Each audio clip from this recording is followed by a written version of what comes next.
আসসালামু আলাইকুম গায়েস। আজকে আমি পম্বা গাছের কাছে গেলাম, যাওয়ার পরে দেখি পম্বা গাছের মধ্যে উন্দুরে বাসা বাঁধছে। পম্বা গাছের শিকড় সব কাট ঠেলায়, বুঝলেন। পম্বাগুলো দেখতে অনেক সুন্দরই আছে, ছোট ছোট পম্বা হয়েছে। গাছটা অনেক ছোট, দেখতে অনেক ভালোই লাগে, কিন্তু এই গাছটা যদি উন্দুরে কাটতে ফেলায়, শিকড় কাটতে ফেলায়, তো গাছটা মরে যাইবে।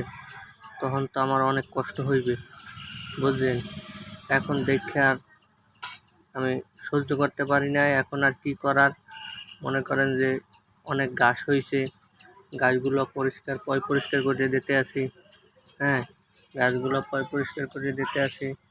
আপনারা যারা যারা মনে করেন যে গাছপালা ভালোবাসেন, হ্যাঁ, তারা কোনো সময় বসে থাকতে পারবেন না। এই হইল অবস্থা। আমিও সেরকম একটা গাছপ্রেমিক, আমি বসে থাকতে পারি না। গাছপ্রেমিক বসে থাকতে পারি না। এখন দেখেন আমার গাদি অনেক ঘাম ধরতে আছে, হ্যাঁ, তারপরও আমার অনেক ভালো লাগতে আছে। আমি এই গাছটায় পরিষ্কার করে দিতে আছি। হ্যাঁ, এই হইল অবস্থা।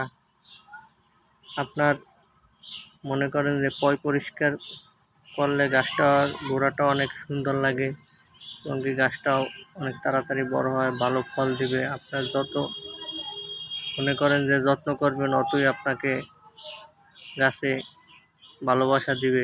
ভালোবাসা মানে ফল দিবে, এই হইল অবস্থা।